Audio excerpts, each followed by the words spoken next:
What's up, guys? It's your boys Wokey back with another Nicole Kessinger and Chris Watts video.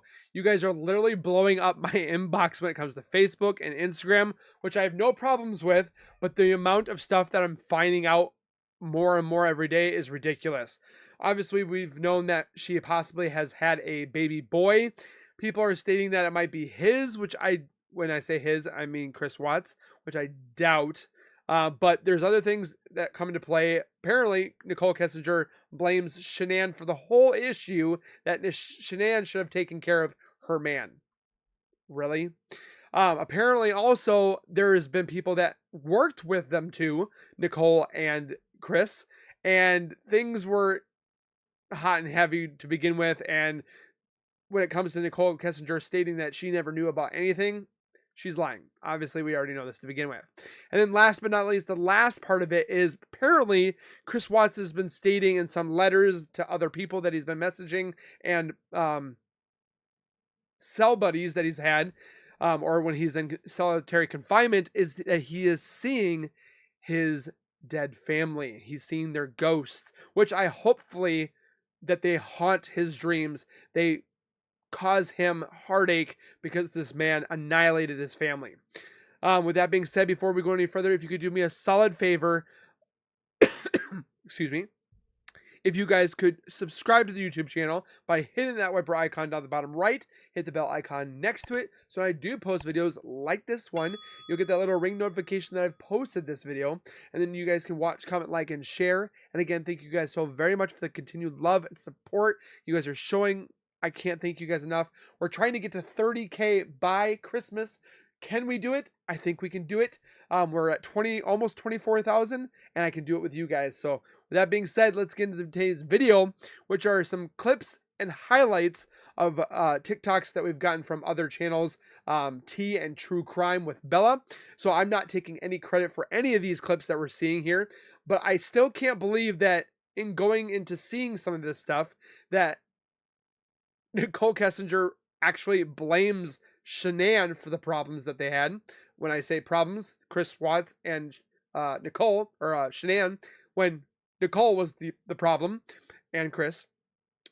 The information going out about a employee working with them, and then also the information about a ghost of Shanann and Bella, apparently at his bedside, and so forth like that. I've heard also the rumors, I don't know if these are completely true, that he has pictures of his family in his jail cell. Yeah, I said the same thing too. Why would you have pictures of in the jail cell of the family that you annihilated and took away, acting like they were taken from you when you were the one that took them away? Makes no sense. So, the first one we're going to be taking a look at is the Chris Watts mistress, Nicole Kessinger, blames Shanann. Let's take a look.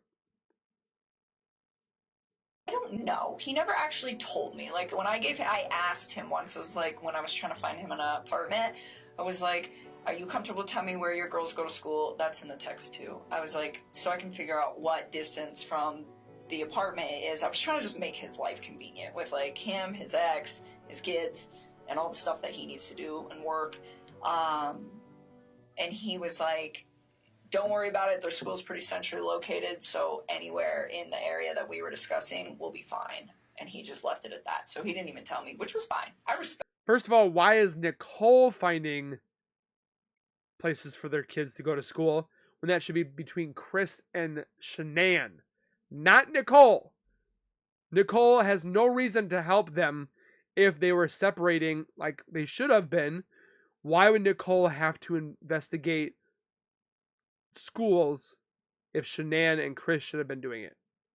Respect that. Daycare is obviously very expensive for a 3 and 5 year old. Oh yeah. Right? So how would she know? did he ever bring did he ever discuss that? Never. Okay.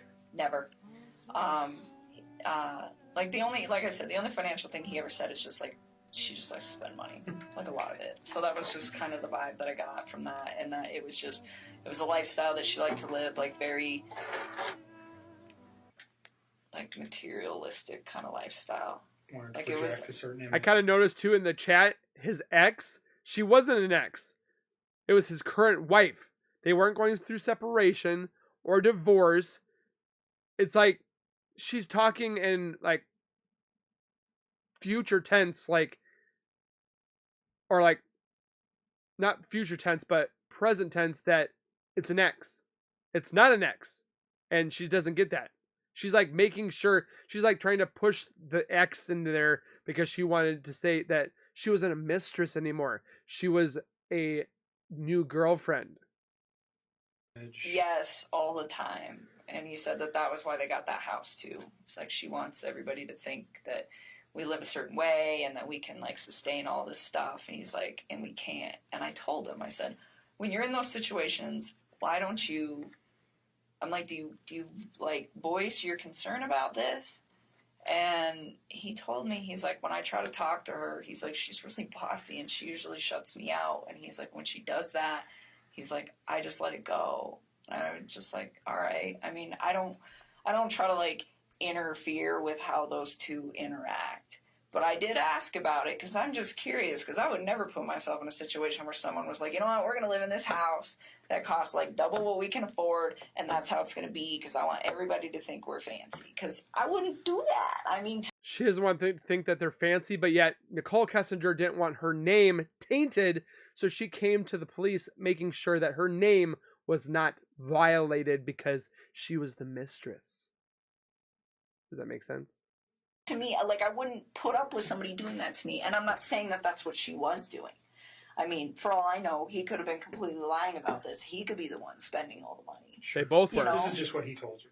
Exactly. So, I mean, that's as far as I can interpret it. So I can't be like, well, oh, she needs to do this and she needs to do that. But he voiced his concern where it's just like, financially, I'm in a very bad spot that I don't need to be in, but I'm stuck in. And that was kind of where he was at. So, but I mean, he was never like mean when he talked about her. He was never hostile, like nothing like that. Which makes no sense. I mean, very calmly, like, this is the situation. And I think the only reason that he even provided me with that information is because I asked. Okay. You said something about her being controlling or Bossy. bossy. That's what he said. Bossy. In like all aspects of their life, or what? Do you know exactly what he meant by that? How that affects? I don't know. He never actually. So in going so, she pretty much blames Shanann, saying she was bossy, she spent a lot of money. They both did. Okay. There are some people think that Shanann was the narcissist, when I don't see. Okay, there's times when you joke around, you poke fun at each other in a couple of relationships for like nonchalant, not like hurting each other family, but the things that even Chris Watts' mother Cindy stated that, oh, she can't do this. I mean, it's like, buck up, you're a man, have some tough skin. It's like he didn't want to be treated like a baby, but then he wanted to. It just didn't make sense. Like, he just kept pointing the blame to Shanann was the problem, and Nicole keeps saying that Shanann was the problem. It was both of them that was the problem. Nicole Kessinger and Chris. They just kept thinking with the wrong head. They just wanted to play hokey pokey and pretty much just get away with it and turn it all about. And they wanted to get rid of Shanann and start anew. I don't get it, to be honest. So, with that being said, we're going to take a look at the next one, which is Chris's former coworker of Chris and Nicole speaks out. I wanted to watch this one, and I wanted to watch it in front of you guys, so this is my first impression of what this lady has to say. This was actually sent to me by somebody on Instagram by the name of Monster. I'm not going to go into any more depth. I don't want to release any information about on the person's account, but they sent me this telling me I need to watch this. So let's watch it. So this will just be part one. One of the biggest. And apparently they said it's vulgar language. So if you do not like vulgar language, I do apologize. I myself do not swear or use any of that language on here. So if you don't like it, just kind of tune in out. Misconceptions of this case was a bold-faced lie that the media told, saying that nobody saw this coming. I had worked there for 3 fucking days before someone had told me that his mistress used to go to his job site, pick him up so that he could leave his truck there, and then drop him off when he was supposed to get off of his shift so that he could drive home to Shanann and the girls. His mistress kept saying that she didn't know that he had a wife and kids. That's a lie. Stupid ass bitch. She's a fucking liar. And she had something to do with it. I just fucking know it. So yeah, anyway, people saw her with him. Multiple times. When I was told this, I immediately asked, why didn't anyone tell Shanann? Exactly. This person looked me dead in the eyes and told me that no one said anything because no one wanted to be a part of the drama. True. So when the news broke loose, everyone decided that they were going to save their own ass and say, oh, we didn't know. They all knew. So, They all knew. like I said before, I have a few stories about Chris. Didn't want to make this a video response, but I'm blocked from commenting for some reason, so yes, I will make another video. Just the question, did he talk about his family?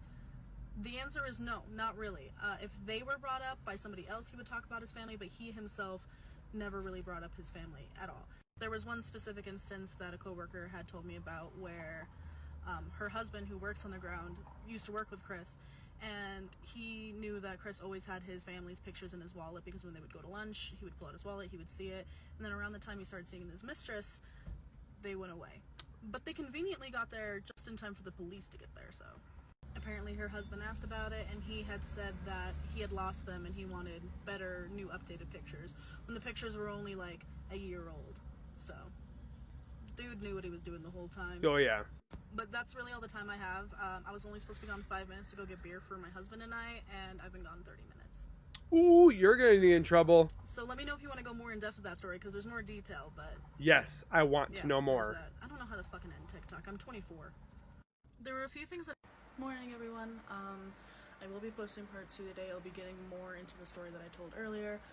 I just wanted to clear up a few things about my first... So I looked into trying to find more of this girl's TikToks. I can't find them.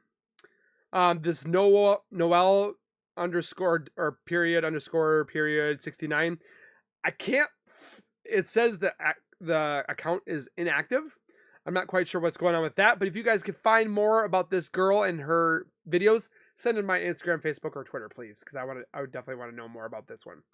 And the last one is from the Paranormal Files. I've watched this guy on YouTube. Love his stuff. Apparently, there's a podcast of up to 1 hour and 30 minutes. If you guys want me to watch that one, I would definitely love to watch more of that instance when it comes to the podcast and more information and new stuff that we were learning more and more every single day. But this one is Chris Watts reports paranormal activity in his jail cell. That's a bold statement. Let's take a look. Family in 2018 has seen his daughter's spirit in his jail cell. In the book Letters from Christopher, author Sherilyn Cattle claims that she received a letter from Chris where he details seeing his daughter in a dream in his jail cell. In this dream, he claims to have seen his daughter Cece dancing on the chair next to his bed in the cell. And he claims that while he saw her dancing in the jail cell, the folders and other items he had sitting there started to move by themselves. In the same book, he also claims to have talked to his dead wife, who he murdered, on the phone from prison. There are multiple articles talking about this happening online, and it's also reported that the only things he's allowed to have in his cell are photos of his family and a Bible.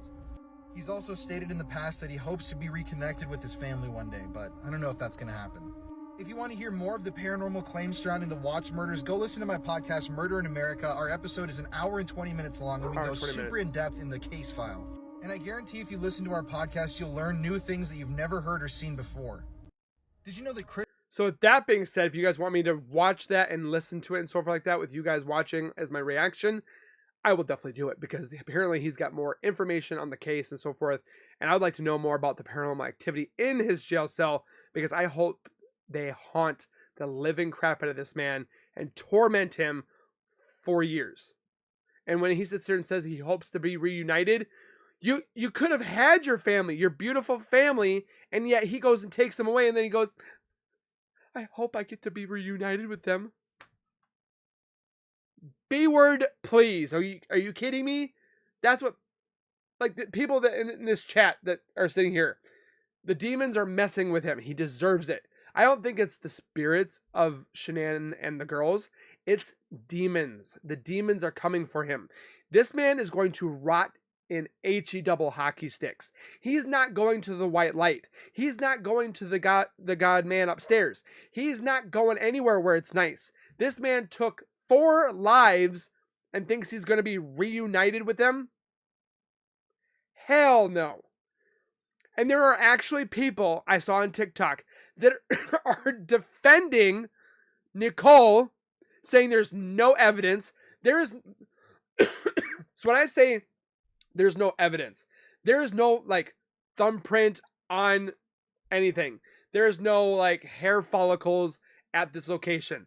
But when it comes to deleted messages, emails, pictures, lies to the police officers, lies to the FBI agents, lies upon lies upon lies of where she was at. She didn't know this. She didn't know that. Her cell phone pinged in Frederickson, Colorado, where the Watts lived.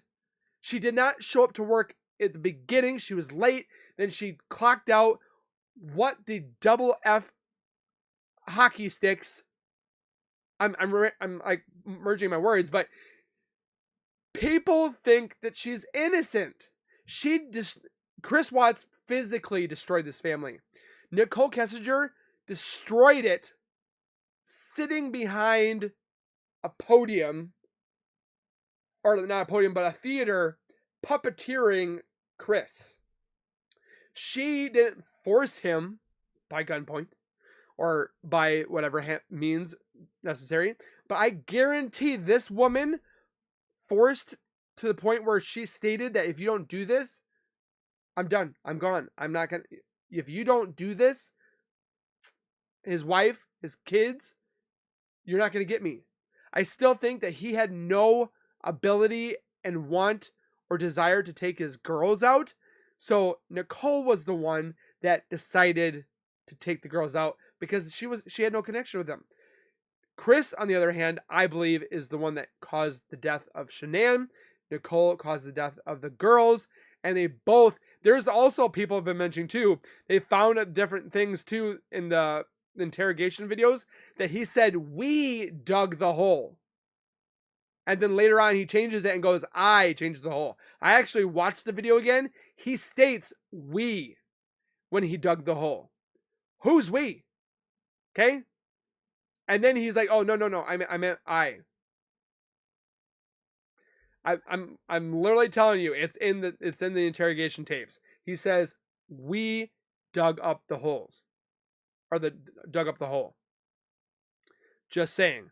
So with that being said, if you guys want more, there's a lot of you guys that want me to do more and more on this case. We were looking also into getting into the Gabby Petito and Brian Laundrie. You guys want me to look into his parents and the more red flags, and that's a whole nother ballpark in itself.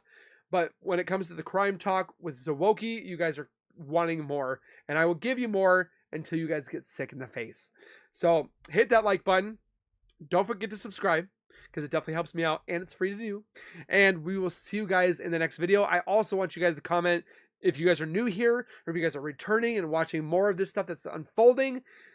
Do you think there's demons that are visiting him? Do you think it's the girls? I don't think it's the girls. I think it is demons that are visiting him because they have his soul ready to go when he goes and dies. He's going to hell. Just saying. But again, comment your thoughts down below. Let me know what you guys think. Disclaimer again, these are only my opinions for educational purposes.